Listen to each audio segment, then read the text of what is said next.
Right? Hey, Rainey, what are you reading? I'm reading over an invitation that I will be handing out at people's doors. On Saturday? Yes, it's about the memorial that is coming up April 5th this year. You guys do that every year. Why is it so important to keep doing the memorial? Do you remember when Jesus was on earth, he had apostles that followed him around? Yes, I remember a picture my Nana has of Jesus sitting at a big table with some other people eating. Nana said they were his followers. I think she said apostles. Your Nana is right. They are his apostles. Do you think Jesus loved his apostles? Yeah, I would say he did. Otherwise, they wouldn't have followed him, right? You could say that. You know, Summer, Jesus gave them a command to do something. I have my Bible with me. I would like to share scripture with you. It's in Luke 22, verse 19. Do you mind reading that? Sure, that's Luke 22, verses 19.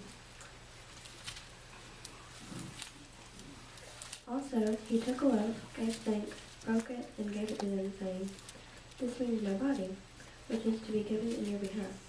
Keep doing this in remembrance of me." This sounds like the picture I saw. Did you see where it says, keep doing this in remembrance of me? Yeah. And then one of the apostles also said something similar to what Jesus said. Let's look that up. Also, 1 Corinthians 11, verse 26. Would you read this also? Okay, 1 Corinthians 11, verse 26.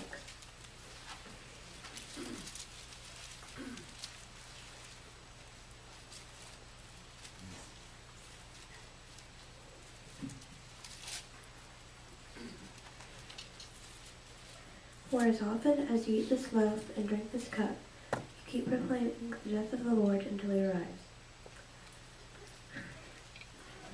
So it says you keep proclaiming the death of the Lord, like you keep remembering the Lord. Yes, that's right. The memorial calls special attention to the importance of the death of Jesus. It was God's purpose. That's why we are told to keep doing this in remembrance of him. I guess you could say that it highlights the meaning of Jesus' death, just like a highlighter would highlight something in a sentence. It would stand out. So I guess you could also say that the Jesus' death should stand out, and it really does.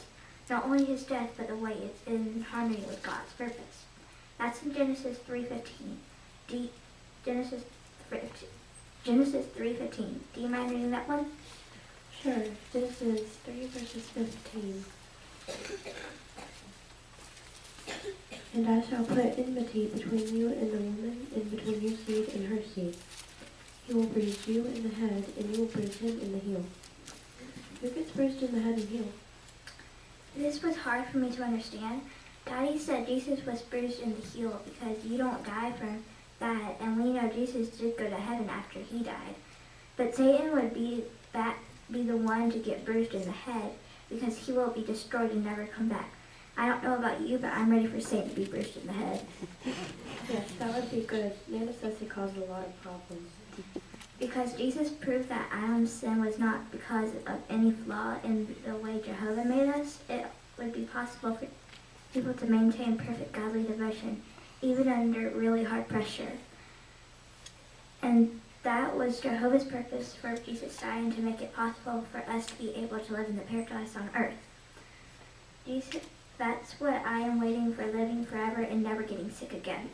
Maybe you can come to the memorial. I have an invitation for you. Yeah, that sounds good. I will show my Nana. I bet she will want to come. That's the picture of them sitting around the table.